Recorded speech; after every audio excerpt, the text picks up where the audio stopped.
Assalamualaikum warahmatullahi wabarakatuh. Jadi kali ini penulis mau bahas soal suspensi. Jadi di video penulis yang bahas soal suspensi X-Max, nggak usah pakai contoh ya, nggak usah ditunjukin juga. Tapi kalau penasaran ya pasti bisa ketemu. Jadi ada pro yang sangat membela suspensi X-Max. Dia rupanya merupakan salah satu yang puas sekali dengan pemakaian suspensi X-Max di motornya. Jadi motornya PCX, penulis lupa PCX 160 apa 150.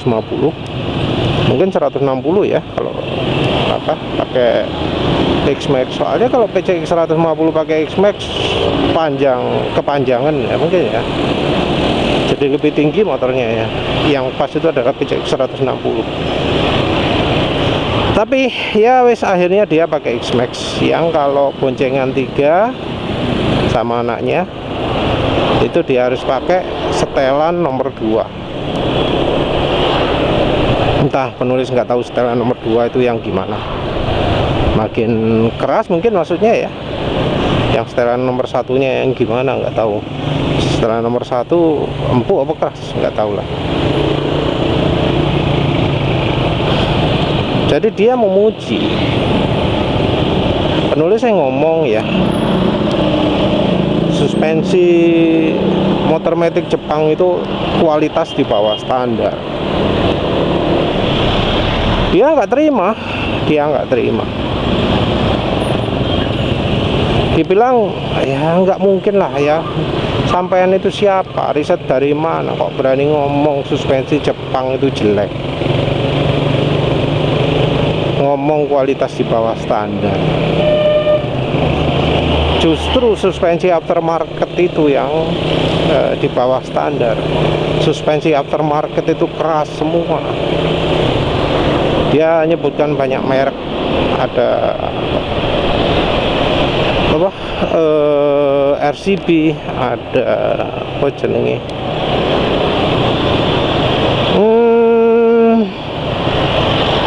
lupa lah, pokoknya merek-merek aftermarket. Dia juga pernah beli suspensi BBS juga 8899, apalagi ya 711 ya, termasuk banyak juga yang ya coba. Komentarnya adalah keras, gak enak.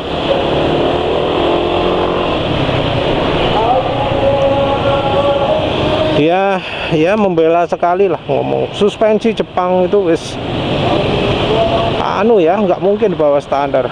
Kalau misalnya kualitas di bawah standar, mengapa kok masih laris motornya? Terus dia membanggakan suspensinya X-Max. Pakai X-Max tuh enak suspensinya.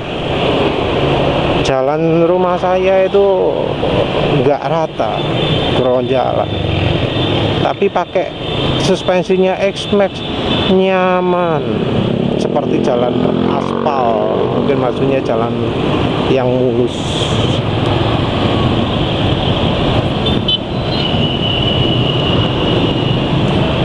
Terus penulis juga dikritisi, kenapa kok menyarankan DBS.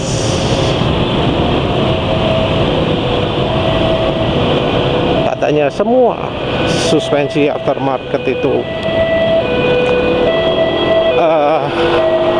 cocoknya hanya untuk ngebut tok. Gak enak semua. Dia ngomong semua. Penulis curiga kalau dia ngomong gitu itu beratnya mungkin sama mendekati penulis lah, antara 60 sampai 70.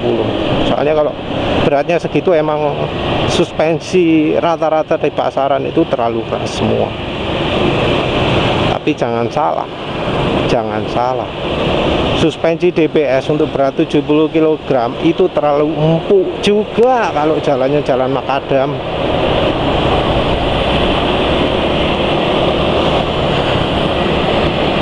Jadi gini ya. Terus dia masih membanggakan itu lah. Pakai suspensinya X-Max itu, wah lancar banget, enak seperti jalan aspal. Daripada ya dia terus bandingkan dengan bawaannya PCX. Pakai PCX, ampun kocaknya nggak karu-karuan, terus kayak hancur-hancuran badan ya, semacam itulah istilahnya. Penulis lupa dia ngomongnya apa persis ya, penulis terus ya ngomongnya sampai ini kok pelin-pelan, katanya suspensi pabrikan itu nggak mungkin kualitasnya di bawah standar. Nggak sampai sendiri ngeluh gitu, mengeluh suspensinya bawaan PCX, suspensi orinya itu nggak nyaman, pelan loh. Ngomong pabrikan itu pinter, tapi motor yang ia beli sendiri suspensinya nggak nyaman. Ya jadi contoh bahwa ya orang Indonesia itu kalau beli motor nggak peduli suspensi. Kan sebelumnya dia bilang kalau suspensinya di bawah standar kenapa motornya laris. Lah dia contohnya, kenapa kok beli motor Honda tahu kayak gitu. Ya dia kan jawab sendiri toh, dia baru tahu rasanya naik motor Honda kayak gitu setelah beli. Dan nggak sedikit orang-orang yang seperti itu.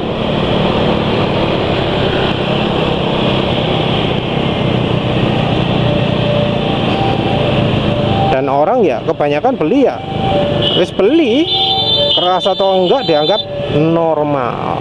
Orang-orang Indonesia itu nggak berharap tinggi-tinggi kok ke kualitas pabrikan ya. Rasanya kayak naik gerobak, nggak ada pernya ya dianggap oh seperti inilah motor yang nyaman gitu ya, seperti inilah personal comfort saloon. Rasanya kalau lewat jalan nggak rata itu kayak naik gerobak. Oh rupanya begini standar motor nyaman itu. Iya, kenyataannya seperti itulah.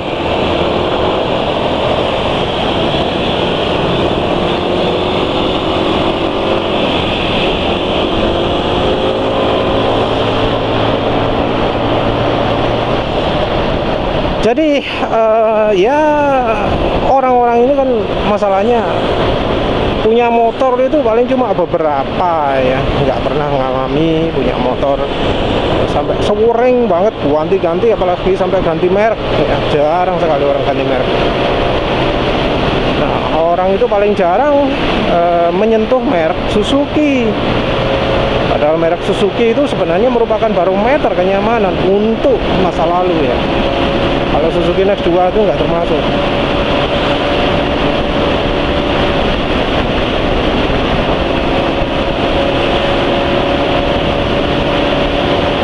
Jadi orang ya rata-rata nggak ngerti gimana sih rasanya motor dengan suspensi yang nyaman itu ya. Gimana rasanya motor yang betul-betul empuk gitu, betul-betul enak dikendarai gitu ya.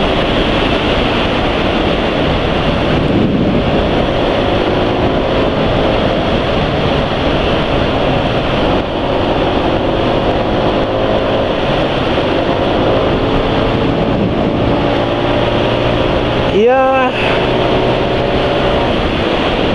kalau susah membayangkan ya, berkali-kali penulis jelaskan bahwa yang namanya suspensi itu terdiri dari dua, ada per, ada shock breaker.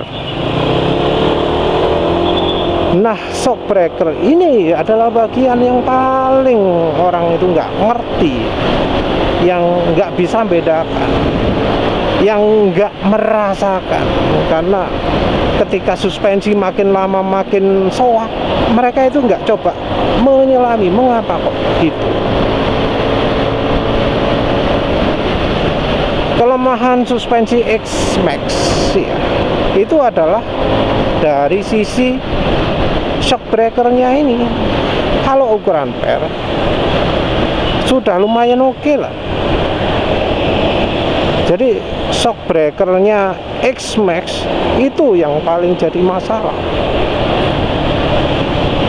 Empuk memang, tapi itu karena pernya empuk, karena apa jenengnya,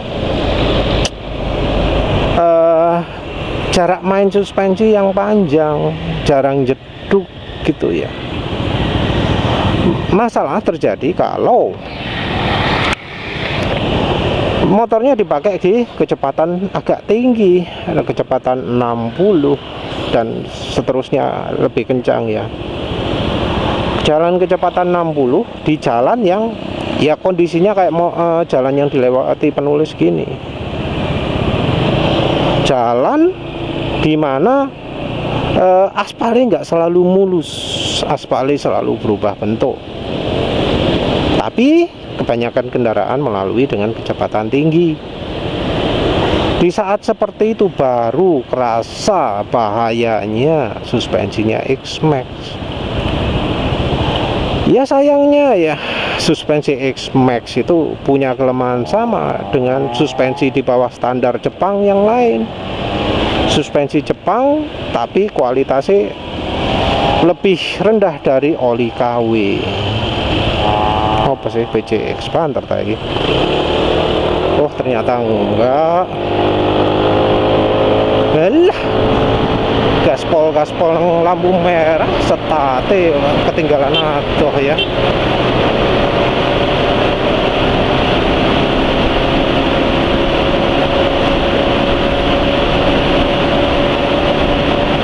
Nggak tahu lah ini kencang atau pelan ya, entah ya, kayak waktunya normal, tapi ya anginnya masih agak kencang juga, mungkin aja lebih cepat ya. Nanti kalau anginnya wis gak banter tak coba maneh.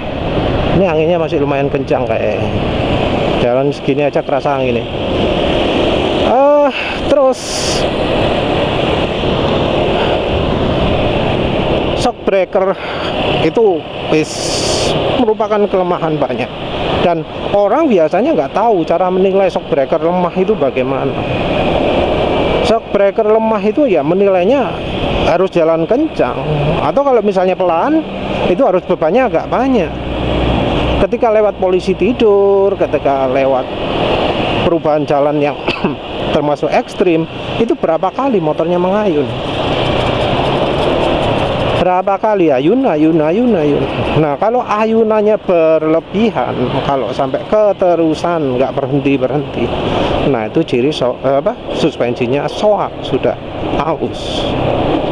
Ya tentu kalau suspensinya masih baru ya oke. Suspensi masih baru ya nggak bisa dibilang jelek.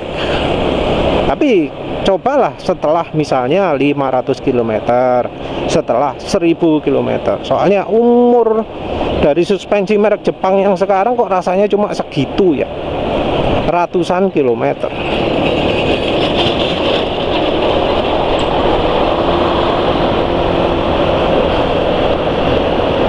Dan perhatikan ya, keras itu ada dua. Keras bisa karena pernya terlalu empuk sehingga mentok jadi keras. Keras karena hambatannya cuma searah, jadi suspensi yang kerjanya benar, hambatannya searah sehingga makin lama suspensi itu makin pendek. Kalau sudah jadi sangat pendek ya adu besi dengan besi. Terus yang berikutnya emang karena pernya keras atau shock breakernya setelannya keras.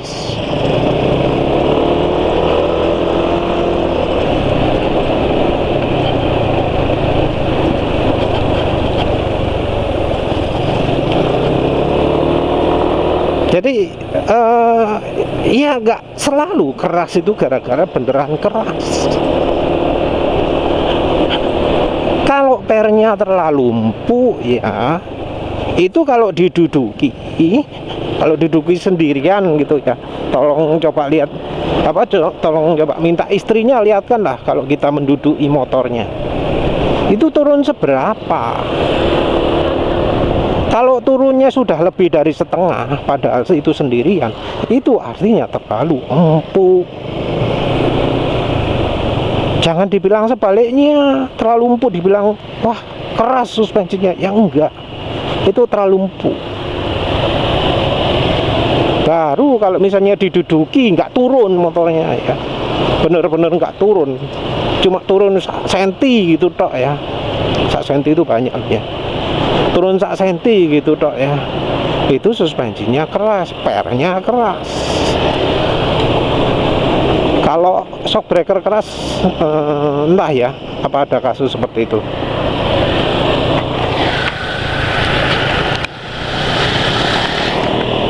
Tapi yang jelas suspensi keras itu bisa karena pernya lemah juga.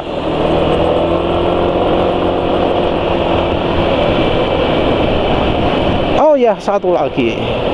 Kalau penyakit, kalau masalahnya suspensinya PCX ya, PCX yang baru, PCX 160 dan Vario 160, mungkin juga yang model-model lain.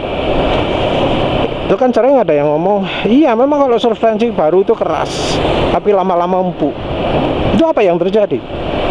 Nah itu yang gara-gara menghambatnya searah tadi. Jadi begitu saat suspensi masih baru, hambatannya masih ada. Jadi ketika dipakai boncengan bisa mentok karena dihambatnya searah. Tapi begitu sudah sekian ratus kilometer, soak, sudah rusak suspensinya, sudah nggak ada hambatannya lagi. Jadi suspensi kalau sudah nggak ada hambatan itu disebut rusak ya, soak ya. Jangan disebut makin oke ya, itu rusak. Nah saat sudah rusak situ nggak ada hambatan, jadi terasa lebih nyaman ya. Padahal ya sebenarnya kalau itu dipakai kencang, wah ngeri itu, ngeri. Terus penulis nggak rekomendasi merek ISS, merek-merek lain, karena kebanyakan yang dijual di pasaran itu pernya terlalu keras. Karena yang jual itu edan, yang jual itu nggak mikir. Jadi yang jual itu nggak penting konsumen nyaman, yang penting barang laku. Jadi apa?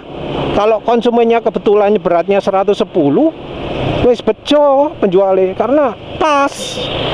Barang yang ia jual pas ukuran pere. Tapi begitu yang beli itu beratnya cuma 70, 60, apalagi 50, wah wis amit-amit keras gak karu-karuan. Dan andalane apa? Ya emang malah suspensi aftermarket memang gitu keras-keras semua. Padahal yang enggak, itu karena kebodohan sales, kebodohan yang jual. Atau emang sengaja jahat kayak gitu. Nah mengapa penulis kok rekomendasi merek DBS? Karena DBS itu dari yang penulis ketahui itu satu-satunya merek yang jual suspensi dengan per yang terlalu empuk. Per kalau terlalu empuk gampang, bisa pakai setelan preload satu. Yang kedua adalah pakai ganjel, pakai dumper, pakai spring buffer, diganjel. Nah, kesalahan mayoritas pemakai DBS, suspensi DBS, suspensi belakang DBS, itu karena preloadnya gak digawe. Suspensi ini ya mentok. Wong dipakai sendirian aja bisa sampai ambles separuh, apalagi pakai boncengan habis. Kalau jarak main suspensi habis ya besi dengan besi dong. Dan nggak semua DBS juga bagus. Ini penulis baru ketahui setelah beli 766 ya. Ternyata 766 itu nggak sip, hambatannya nggak sip. Walau masih ada hambatan tapi minim sekali, gak enak. Beda jauh dengan 722 atau 744 yang penulis pakai di NMAX penulis sekarang. Ya sebenarnya penulis pingin juga kayak yang punya X-Max itu ya, panjang, empuk pire. Masalahnya shock breakernya nggak bagus. Dan penulis sudah pernah lihat sendiri X-Max, orinya X-Max. Motor X-Max pakai suspensi masih ori, jalan nggak berani kencang. Sama motor NMAX kayak kalah di jalan yang kacau balau karena dia nggak berani kencang. Kalau kencang dia cari mati karena motornya nggak bakal stabil. Wes jelas kelihatan motornya nggak stabil. Dia mau lebih kencang lagi adu nyawa dia. Tapi motor penulis nyantai karena apa? Suspensi ini suspensi yang sudah pas, sudah genah. Walau harganya cuma seperberapanya suspensinya dia. Ya wes lah itu aja. Terima kasih sudah menonton. Assalamualaikum warahmatullahi wabarakatuh.